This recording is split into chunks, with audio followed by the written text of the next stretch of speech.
everyone, welcome or welcome back to my channel. So my name is Jiajan and I'm a CI intermediate student.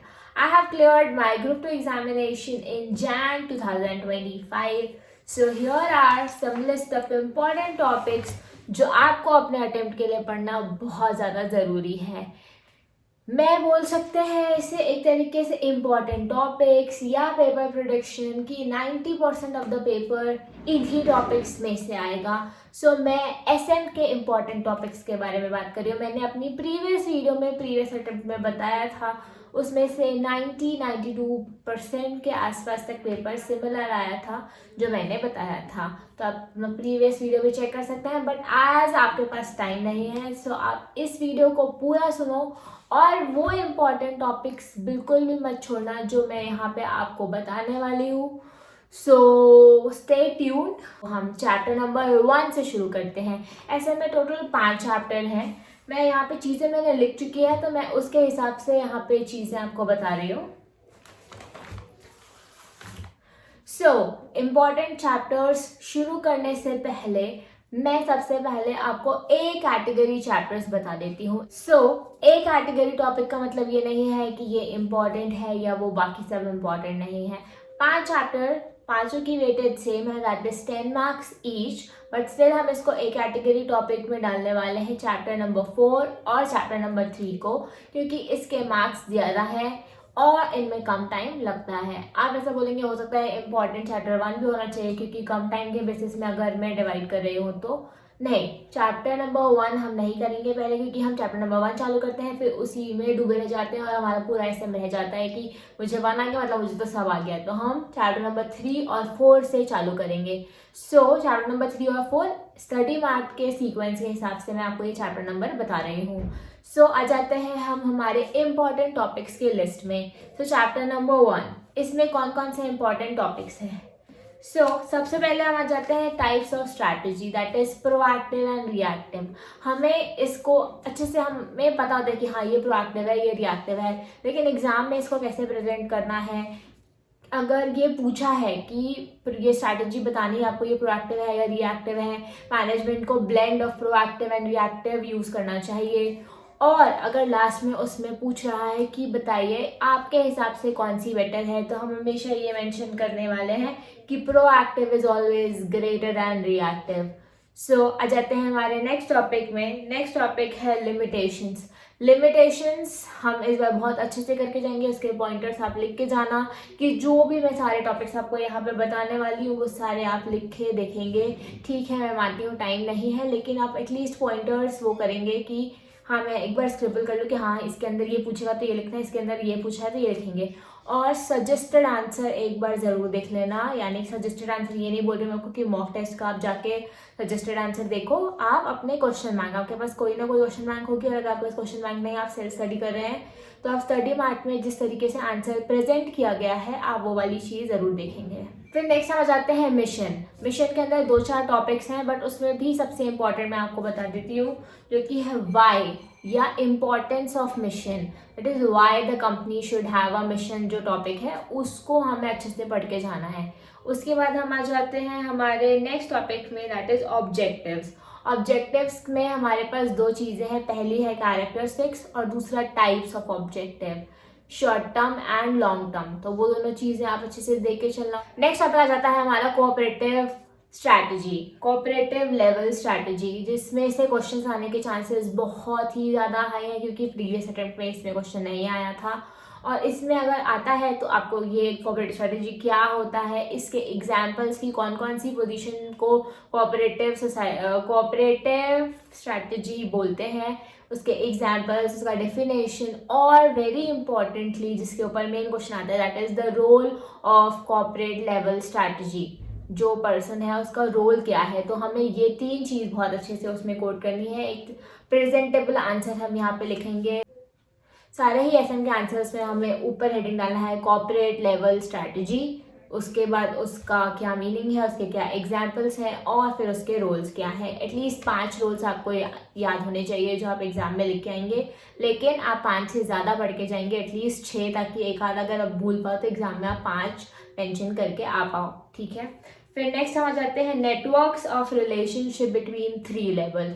सो यहाँ पे जो 3 level थे हमारे पास, functional, horizontal और तीसरा आ जाएगा मैट्रिक्स रिलेशनशिप। सो इस पे क्वेश्चन बहुत ज़्यादा ही अभी एकदम ट्रेंड में चल रहा है कि भाई ये हॉट टॉपिक जो बोलते हैं जिसको, ये वो है, तो इसको अच्छे से पढ़ के जाना। इसका मतलब ये है, मेरे अटेम्प्ट में भी इससे क्वेश्चन आया था और मैंने इसको लास्ट में ही पढ़ा था कि हाँ भाई ये इंपॉर्टेंट है, मैं इसको पढ़ लेती। तो इसको पढ़ने के साथ साथ इसका समझना बहुत ज़्यादा ज़रूरी है। अगर आपने इसको छोड़ रखा है तो किसी भी फैकल्टी जिसको आप देखते हैं वो फैकल्टी से आप ये टॉपिक समझो, इसको याद करो और जो आंसर लिखा है या जो कंटेंट आपके बुक में लिखा है उसको आप याद करके जाएंगे।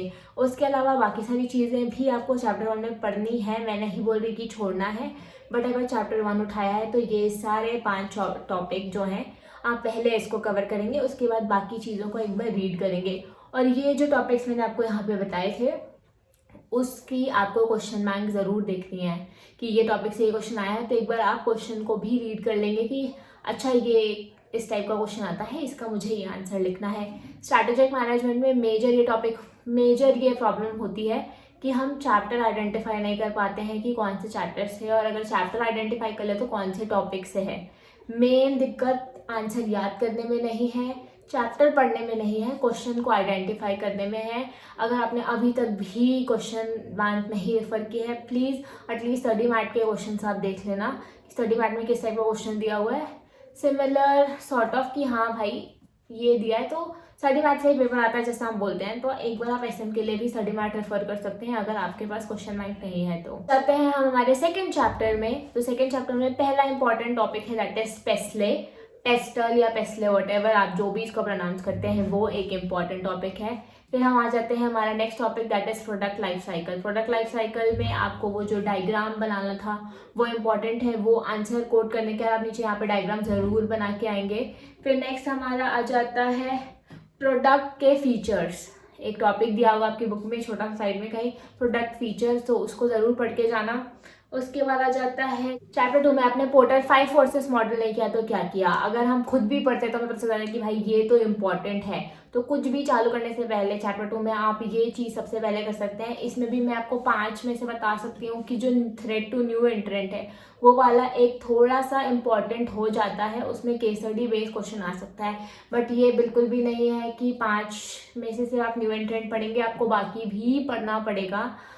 और क्योंकि इसमें से आईसीआई का कोई भरोसा नहीं है कि वो 5 में से किसी से भी केस स्टडी बना के दे देता है, तो आपको बाकी का नॉलेज होना भी ज़रूरी है। बट 5 में से आप न्यू एंट्रेंट अच्छे से करेंगे, एक बार लिख के देख लेंगे कि अगर न्यू एंट्रेंट आया तो मैं इसको कैसे लिखूंगा। पोर्टर 5 फोर्सेस मॉडल ऊपर हेडिंग, फिर नीचे आया यहाँ पे कि new entrant, threat to new entrant, फिर उसके बारे में जो भी चीज़ लिखी हुई है जो क्वेश्चन में पूछी है, और एसएम में लास्ट में कंक्लूजन देना बहुत बहुत ज़्यादा ज़रूरी है आंसर में कि रमेश ऐसा ऐसा करना चाहता था, वो ऐसा ऐसा किया, तो आप उसको सजेस्ट करिए। तो आपने पूरा आंसर फ्रेम किया, फिर लास्ट में आप मेंशन करेंगे कि हाँ ऊपर की स्ट्रैटेजी देखते हुए रमेश जो क्वेश्चन में नाम था उसको ये सारी स्ट्रैटेजी फॉलो करनी चाहिए। ये कंक्लूजन देना बहुत इंपॉर्टेंट है। अगर आपने क्वेश्चन में दिया हुआ इंसान का नाम, अगर वो केस स्टडी बेस है, अगर डायरेक्ट है तो ठीक है कि आपने अगर नहीं मेंशन किया, बट अगर क्वेश्चन में इंसान का नाम मेंशन है, कंपनी का नाम मेंशन है, तो आपको अपने कंक्लूजन में नीचे यहाँ पे वो लिखना पड़ेगा कि मतलब अगर आप ज़्यादा कंक्लूजन भी नहीं लिख सकते हैं तो आप क्या लिखेंगे कि रमेश को ऊपर जो मैंने स्ट्रैटेजी बताई है उसके हिसाब से अपने कंपनी का चीज़ें फॉलो करनी चाहिए, या रमेश को ऊपर दी गई चीज़ों के हिसाब से चीज़ें करनी चाहिए, या उसको ऐसा ऐसा करना चाहिए। मतलब एकदम बेसिक 2 लाइनर, बट उसका नाम आना ज़रूरी है क्योंकि उसमें आंसर कंप्लीट होना चाहिए, प्रोविजन, फैक्ट और जो भी सारी चीज़ें, और लास्ट में आपका कंक्लूजन होना चाहिए, तभी एक आंसर को कंप्लीट माना जाता है। फिर नेक्स्ट आ जाते हैं हम हमारे एक्सपीरियंस कर्व में। एक्सपीरियंस कर्व भी जब पूछेगा तो उसमें आपको diagram banana is a must, और इसमें डायरेक्ट क्वेश्चन ही आता है अभी तक जो मैंने प्रीवियस देखा कि किस टाइप से क्वेश्चन पूछते हैं। एक्सपीरियंस कर्व में इवन क्वेश्चन बैंक में भी जो है वो डायरेक्ट क्वेश्चन ही दिया हुआ है, तो एक्सप्लेन एक्सपीरियंस का, और उसमें उसके नीचे उसका डायग्राम बना हुआ है। सो वो आप प्रैक्टिस करके जाना है कि अगर एक्सपीरियंस का पूछेगा तो मुझे ये डायग्राम बनाना है। नेक्स्ट आ जाता है हमारा topic customer behaviour. Customer behaviour, उसके बाद आ जाते हैं हम कॉम्पिटिटिव लैंडस्केप। कॉम्पिटिटिव लैंडस्केप में आपके पास 5 स्टेप्स या 5 पॉइंट्स हैं जिसको आपको पढ़ना है। इसमें भी अगर मैं बताऊं तो हाँ, तो ये कॉम्पिटिटिव लैंडस्केप, इसका क्वेश्चन जो है ये आप क्वेश्चन बैंक से रेफर करेंगे कि किस टाइप का क्वेश्चन पूछेगा, तो आपको कॉम्पिटिटिव लैंडस्केप के बारे में लिखना है। जहाँ जहाँ पॉसिबल है आप डायग्राम बनाओ। आई एम नॉट टेलिंग कि आप अपना पेपर छोड़ दो, बट थोड़ी जगह यहाँ पे छोड़ देना अगर, क्योंकि बस एक बॉक्स बना के ऐसा ऐसा करना है, मैट्रिक्स बनाना है तो 4 ऐसे बनाना है, कोई बहुत रॉकेट साइंस नहीं है। अगर एक्सपीरियंस कर्व बनाना है तो बस आपको थोड़ा पेंसिल चलाना है, इसमें कोई एकदम शेडिंग वगैरह करके एकदम ऐसे नेक्स्ट लेवल एडिटिंग नहीं करनी है वहाँ पे। बट अगर आप बना के आते हैं और नीचे लिखें कि आपने हाँ ये ग्राफ बना, नीचे लिखा product life cycle, so it will give a very good impact on the teacher while checking. The checker के ऊपर अच्छा इम्पैक्ट जाता है कि हाँ आपको चीज़ें अच्छे तरीके से आती हैं। So coming towards chapter number 3। Chapter number 3 में हम सबसे पहले पढ़ेंगे मेंडलोज मैट्रिक्स। उसके बाद मेंडलोज मैट्रिक्स में आपको सजेस्टेड आंसर और मैट्रिक्स जैसा बनाते हैं वो अच्छे से आना चाहिए, इसलिए आप इसका सजेस्टेड आंसर किसी का देखो चाहे मत देखो, इसका ज़रूर से देख के जाना। नेक्स्ट हम आ जाते हैं strategic group mapping. So strategic group mapping में भी अलाउ यहाँ पे एक डायग्राम दिया हुआ है, वो बनाना ही बनाना है। स्ट्रैटेजिक ग्रुप मैपिंग क्या होता है, इसके अंदर के जो पॉइंट्स हैं, स्टेप्स कि स्ट्रैटेजिक ग्रुप मैपिंग क्या होता है, हम उसको प्लॉट करेंगे, असेस करेंगे, और यहाँ पे हम कॉम्पिटिटर के बारे में, बट यहाँ पे मेन थिंग है कि यहाँ पे हम वेरियस कॉम्पिटिटर के बारे में देखते हैं। फिर नेक्स्ट हम आ जाते हैं हमारे चैनल्स। सो चैनल्स और उसका टाइप्स भी, ये जो टॉपिक है ये आपको करना है। उसके बाद आ जाते हैं हम मेजर कोर कॉम्पिटेंसीज। इसमें क्वेश्चन आइडेंटिफाई करने में बहुत ज़्यादा प्रॉब्लम होती है कि भाई क्वेश्चन पूछ क्या रहा है, मतलब ये क्वेश्चन आएगा तब मुझे मेजर कोर कॉम्पिटेंसीज लिखना है। सो मैं यहाँ पे एक लाइन रीड कर रही हूँ, ये आप नोट कर लेना। अगर ये लाइन आपको दिख रही है क्वेश्चन में तो आपको यहाँ पे क्वेश्चन लिख के ये वाला आंसर मेजर कोर कॉम्पिटेंसीज लिख के आना है। कौन सा वाला, इसका पहले मैं क्वेश्चन बताती हूँ फिर मैं आंसर बताऊँगी, तो आपको समझ में आएगा कि मैं क्या बोल रही हूँ। So major core competencies are identified in 3 areas. Major core competencies are identify in 3 areas. तो यहाँ पे जो 3 एरिया हैं that are competitor, customer and application to major market, application to other market. So ये जो 3 वाला है, इसमें 2 लोगों का नाम बहुत इंपॉर्टेंट है, CK Prahalad and Gary Hamel. So if मेरा प्रोनाउंसिएशन थोड़ा गलत होगा so don't take it otherwise, but आप समझ गए ना कि मैं क्या बोलना चाह रही हूँ। अगर ये सारी चीज़ें क्वेश्चन में मेंशन है तो आपको ये 3 एरियाज जब पूछेगा तो आपको ये वाले 3 पॉइंट्स जो हैं वो लिखने हैं, that is competitor, customer and application to other markets, ये वाली चीज़। और अगर क्वेश्चन में ये नाम लिखा है CK पहलाद एंड गैरी हैमिल तो वो भी आपको समझ जाना है 3 एरियाज पूछ रहा है, क्योंकि कोर कॉम्पिटेंसीज वाला जो टॉपिक है ये 2-3 जगह पे है चैप्टर 3 में। सो ये समझ में नहीं आता है कि कौन से 3 पॉइंट वाला ये क्वेश्चन में आया है। अब नेक्स्ट मैं बता देती हूँ उसी का next part, that is criteria for building core competencies. यहाँ पे आपको 4 क्राइटेरियाज हैं जिस पे आपको फोकस करना है, that is valuable, rare, costly to imitate and non substitute. So ये वाला जो पॉइंट है जहाँ पे 4 स्पेसिफिक क्राइटेरियाज पूछेगा तब आपको ये वाले 4 पॉइंट्स मेंशन करने हैं, ये भी बहुत इंपॉर्टेंट है। फिर नेक्स्ट हम आ जाते हैं माइकल पोर्टर की जेनेरिक स्ट्रैटेजी। यहाँ पे 3 है, cost leadership, differentiation and focus, but आपको 2 चीज़ों में जो सबसे ज़्यादा फोकस करना है that is cost leadership and focus. Differentiation अगर आप नहीं भी पढ़ेंगे तो चल जाएगा, लेकिन मेजर ये दोनों पे आपका फोकस होना चाहिए, कॉस्ट लीडरशिप एंड अपना फोकस। ठीक है, इसको कैसे अचीव आप करते हैं, इसके एडवांटेजेस क्या हैं, इसके जो भी पॉइंट्स आपके पास लिखे होंगे वो आप यहाँ पे लिख के आएंगे। इसमें भी केस स्टडी ही पूछते, डायरेक्ट क्वेश्चन आने के चांसेस स्पेसिफिकली कम है, और तो क्वेश्चंस देखना बहुत इंपॉर्टेंट है, क्योंकि SM में पढ़ना इजी है बट ये आइडेंटिफाई कर पाना कि इस टॉपिक से ये आया है यही एक टास्क बन जाता है। सो मैं लास्ट में थोड़ी स्ट्रैटेजी यहाँ पे बताऊंगी कि हाउ यू कैन आइडेंटिफाई, और आप अपने टाइम 15 मिनट को कैसे यूज़ कर सकते हो, ये सारी चीज़ें मैं आपको towards the end of the video बताऊंगी। So please watch the video till the and.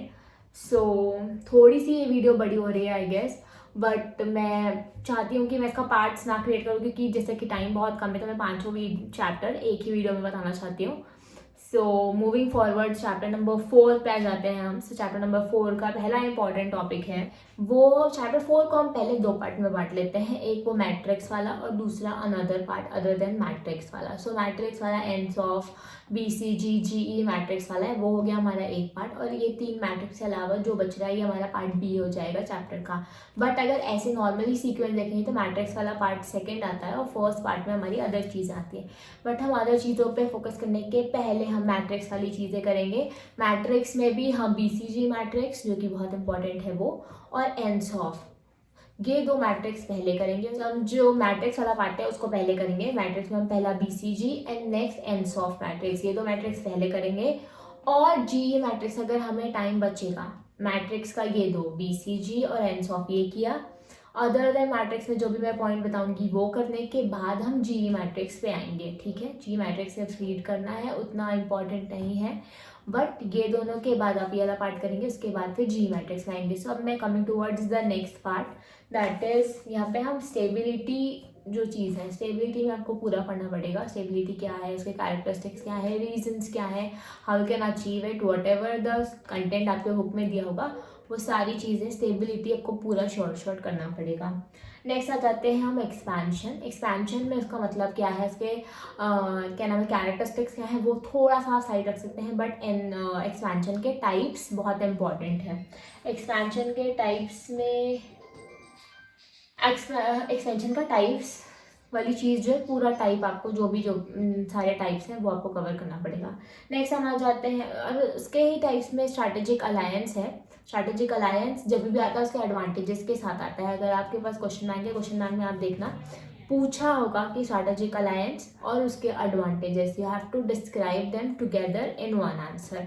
तो अगर आप स्ट्रैटेजिक अलायंस पढ़ रहे हो, आप मेक श्योर करोगे कि आप उसके एडवांटेजेस साथ साथ पढ़ रहे हैं। और यहाँ पे एक BCG मैट्रिक्स को लेके मेरी एक चीज़ छूट गई है। BCG मैट्रिक्स में आपको कि मैट्रिक्स में अगर डॉग काउ ये जो भी चीज़ें हैं, तो इसमें हम डॉग में डाइवेस्ट करेंगे, हार्वेस्ट करेंगे, बिल्ड करेंगे, जो साथ साथ आपकी पोस्ट आइडेंटिफिकेशन स्ट्रैटेजी है, बिल्ड, हार्वेस्ट, डाइवेस्ट या फिर अपना होल्ड, तो ये 4 स्ट्रैटेजी भी कौन से में लगती है। If you get me, dog है तो हम डाइवेस्ट करेंगे, ये है स्टार है तो हम क्या करेंगे, समझ गए मुझे कि डॉग है तो डाइवेस्ट करेंगे, स्टार है तो बिल्ड करेंगे, कब हार्वेस्ट करेंगे, कब ये सारी चीज़ें जो करेंगे, पोस्ट आइडेंटिफिकेशन स्ट्रैटेजी है, ये BCG में पढ़ना इंपॉर्टेंट है। और मैट्रिक्स बनाना नो डाउट इम्पॉर्टेंट है, कौन सी चीज़ कहाँ आएगी, इवन आपके X और Y एक्सिस में आपको क्या लिखना है, मतलब कौन से 2 डायमेंशंस को ये मैट्रिक्स रिप्रेजेंट करता है, वो वाली चीज़ भी आपको दिखानी पड़ेगी। So coming towards next topic, that is chapter number 5। मैं बार बार ये बोल रही हूँ कि ये इंपॉर्टेंट टॉपिक्स हैं, इसका मतलब ये नहीं है कि बाकी नहीं देखने हैं, बाकी भी देखना है। बट अगर आप ये चैप्टर खोल रहे हैं, लाइक वाइज चैप्टर नंबर 1, सो चैप्टर नंबर 1 में आप ये जो मैंने आपको यहाँ पे टॉपिक्स बताए, आप पहले उनको पढ़ेंगे, अच्छे से पढ़ेंगे, इसके क्वेश्चंस देखेंगे और बाकी सारी चीज़ों को एक बार रीड करेंगे। बाई चांस अगर कुछ और टॉपिक आता है, देखो प्रोबेबिलिटी तो रहेगी कि बाकी टॉपिक्स भी आ सकता है, क्योंकि ICI को प्रिडिक्ट करना इज़ नॉट इजी, और इट्स नॉट एज इफ कि जो प्रिडिक्शन की है वही आएगा। ICI बहुत अलग तरीके से भी पेपर कभी कभी प्रेजेंट कर देता है, but as per the past trend, past analysis और करंट ईयर की RTP MTP को देखते हुए मैंने ये प्रिडिक्शन किए हैं कि ये इंपॉर्टेंट टॉपिक्स हो सकते हैं। बीइंग अ एस्पिरेंट हमें भी पढ़ते पढ़ते पता चल जाता है कि हाँ भाई ये वाली चीज़ इंपॉर्टेंट है।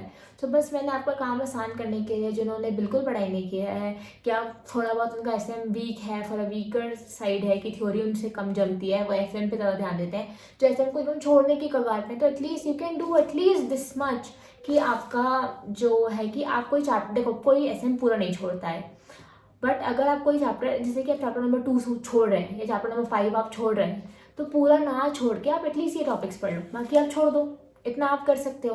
आप तो पहले पूरा ही छोड़ रहे थे ना, तो अगर मैंने कुछ टॉपिक्स बता दिया और आपके लिए वो इजी कर दिया, तो आपके लिए प्रोबेबिलिटी हो गई, अगर ये टॉपिक्स आते हैं तो आपका काम इजी हो जाता है। आप कमेंट सेक्शन में ज़रूर मेंशन करना कि अगर आप पेपर देने के आने के बाद कि आपका पेपर कैसा गया, और ये अगर वीडियो आपके लिए हेल्पफुल हुआ होगा, so please let me know in the comment section.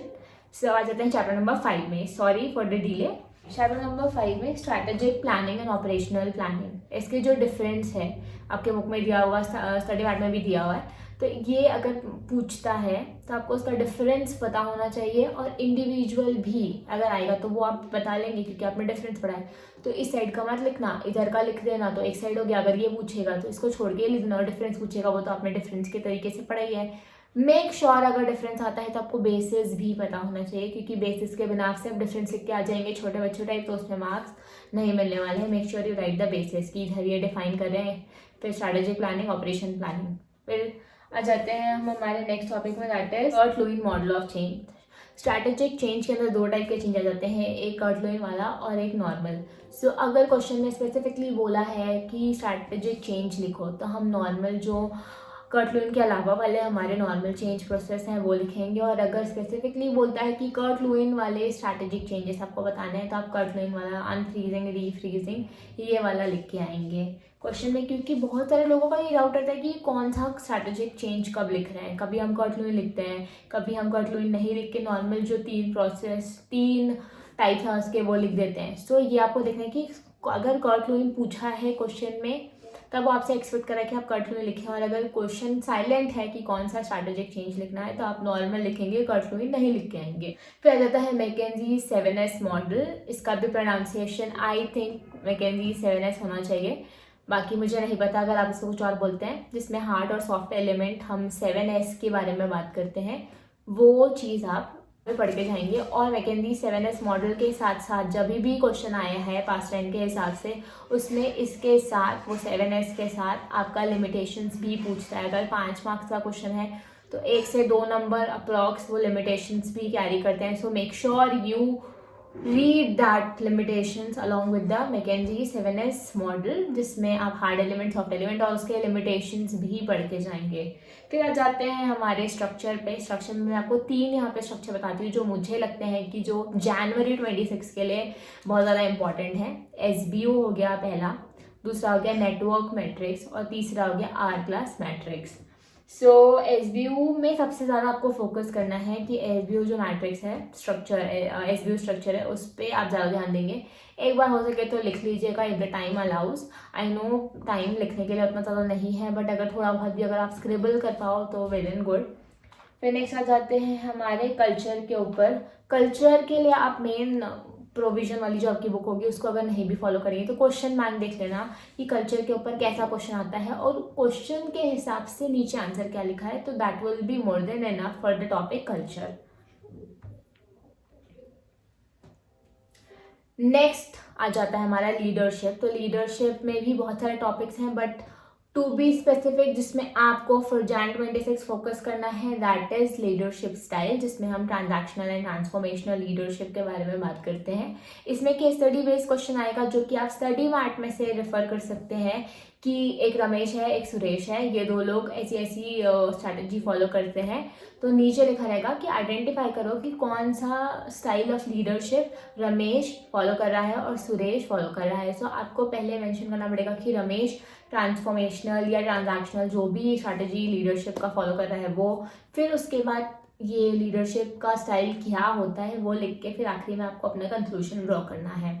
उसके बाद जाते हैं हम स्ट्रैटेजिक कंट्रोल में। स्ट्रैटेजिक कंट्रोल का मैं एकदम स्पेसिफिक नहीं बता सकती कि कौन सा आएगा, तो स्ट्रैटेजिक कंट्रोल एक टॉपिक है, आपको पूरा पढ़ना पड़ेगा, जिसमें कि 3 आ जाते हैं हमारे topics: operational control, management control and strategic control. Strategic control में प्रीमाइसेस, फिर स्ट्रैटेजिक सर्विलियंस, ये सारे जो भी टॉपिक्स हैं ये पूरा स्ट्रैटेजिक कंट्रोल आपको अपने अटेम्प्ट के लिए पढ़ना पड़ेगा।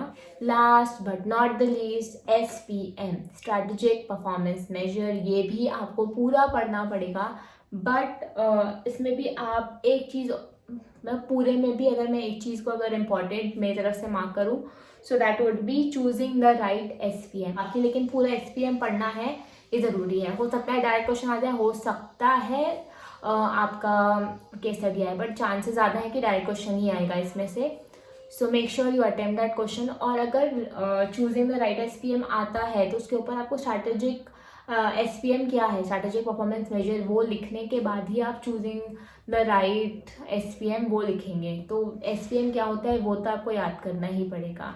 So once again I am telling you, this all are the important topics. इसका मतलब ये नहीं है बाकी छोड़ने हैं, बाकी सारी को भी पढ़ना है, और बट ये है कि बाकी टॉपिक्स से ज़्यादा आप इस पे फोकस करेंगे और इसका क्वेश्चन बैंक ज़रूर से देखेंगे। जो मैं लास्ट में आपको टिप्स कह रही थी, जो आपको 15 मिनट आपको यूटिलाइज करने में हेल्प करेगा, जैसे कि इसमें FM और SM दोनों हैं, तो आंसर शीट अलग अलग होती है। आप बोथ ग्रुप दे रहे हैं तो ऑब्वियसली, या फिर आप सिर्फ सेकंड दे रहे हैं तो आप फर्स्ट दे के आएंगे तो आपको आइडिया है। जैसे टैक्स में होता है कि 2 आंसर शीट होती है, A एंड B, वैसे ही FMSM में 2 आंसर शीट होती है। सो यू मेक श्योर कि A में FM और B में SM यही आप लिख के आ रहे हैं। अगर ऑल्टरनेटिवली लिखा तो चेक नहीं होती है, उसमें बहुत सारे कॉन्सिक्वेंसेज बाद में होते हैं, तो आपको फिर पेपर बाद में फिर से देना पड़ता है।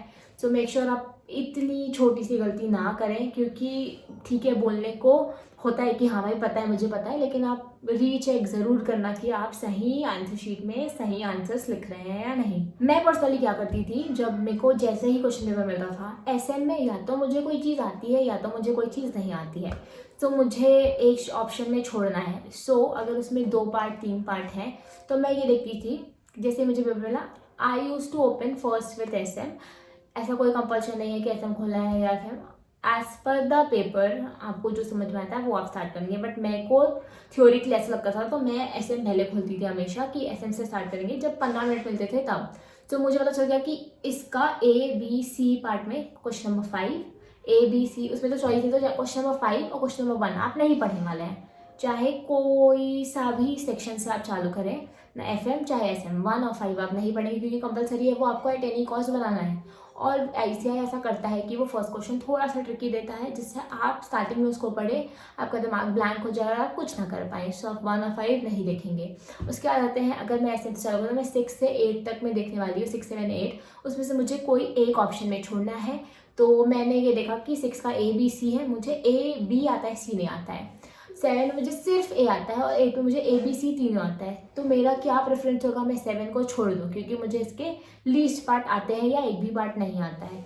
फिर मैं 8 पहले अटेम्प्ट करूँगी, फिर मैं 6 करूँगी। 8 के मुझे सारे पार्ट आते हैं। 6 जिसमें मुझे AB आता है, C के लिए मैं एक पेज छोड़ दूँगी, उसके बाद मैं 5th आंसर पे मूव फॉरवर्ड करूँगी। बाद में मुझे जब टाइम मिलेगा तब मैं 6 का C पार्ट लिखूँगी, और अगर मुझे टाइम नहीं मिलता है तो मैं उस पेज पे PTO लिख दूँगी। और अगर आप नहीं भी लिखोगे तो ऐसा कुछ वो नहीं है कि वो पेज छूट गया तो आपका 5th आंसर चेक ही नहीं होगा, क्योंकि स्टार्टिंग में अपन जो बॉक्सेस में टिक करते हैं उसमें आप टिक करोगे कि आपने 5 किया है तो आपकी कॉपी ऑब्वियसली आगे चेक होगी। बट अगर आपके पास टाइम मिले तो आप उसको वापस कंप्लीट कर देना वो आंसर। अगर एकदम ही ब्लैंक हो तो थोड़ा बहुत कुछ भी बस लिख देना। अगर 0 मिल रहा है तो ठीक है, 1 नंबर भी अगर गलती से मिल गया तो क्या दिक्कत है।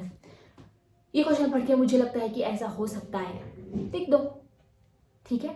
उसके बाद हम 5th में मूव फॉरवर्ड करेंगे। तो जैसे ही मुझे आंसर क्वेश्चन पेपर मिला, क्वेश्चन पेपर में मैंने पढ़ा कि कंट्रोल यही है, मतलब what is control and its types. तो जैसे मुझे पेपर मिला, मैंने उसके 3 टाइप फटाक से क्वेश्चन पेपर में लिख दिए। ये आपके सेंटर पे डिफाइन करता है कि आपको कैसा सेंटर आपका मिला है, आप पेंसिल से लिख सकते हैं या नहीं। और अगर आपको अभी तक भी समझ में नहीं आएगा आपके सेंटर में अलाउड है या नहीं, आप सिर्फ ग्रुप 2 दे रहे हैं, आपको कॉस्ट एग्जाम था, आप सिर्फ पहली बार ये FMSM देने आए हैं, तो आप क्या करेंगे, पेंसिल से लिखेंगे। अगर आपको इन्विजिलेटर टोकता है तो आप उसको तुरंत इरेज कर देंगे। तो आप क्या करेंगे, 3 पॉइंट आपने लिख लिया कि कंट्रोल के 3 ये टाइप्स होते हैं, 2 ये टाइप्स होते हैं। तो सारी चीज़ें आपने क्वेश्चन के बारे में छोटा लिख लिया। तो ये क्या होगा कि जैसे आपको आंसर शीट मिलेगी, आप डायरेक्टली आंसर लिखने पे फोकस कर सकते हैं कि हाँ ये क्वेश्चन है, ये आंसर है, मुझे ये 2 पॉइंट को इलेबोरेट करना है अपनी आंसर शीट में। तो मेरा आज से जो सोचने वाला या याद करने वाला जो काम था वो मेरा कम हो गया। FM के लिए मैं इसके बाद वीडियो बनाऊंगी कि कौन से ऐसे इंपॉर्टेंट चैप्टर्स हैं जिसको आपको पहले फोकस करना चाहिए। So if you like this video please give it a like and subscribe to my channel. मैं ऑडिट और FM दोनों के लिए वीडियो जल्द लेके आने वाली हूँ। So thanks for watching and share it with your friends if you feel कि ये थोड़ा सा भी हेल्पफुल था, क्योंकि इंपॉर्टेंट टॉपिक सिर्फ आपको नहीं आपके दोस्तों को भी पता होना बहुत ज़्यादा ज़रूरी है। सो उनके साथ भी शेयर करिए and press the bell icon so that आपको नोटिफिकेशन आ जाए जैसे ही न्यू वीडियो आ जाए। भले ही आप एग्ज़ाम के बाद मेरी ITOC की जर्नी ज़रूर देखना, मैं इसी चैनल पर डालने वाली हूँ। So stay tuned, okay bye.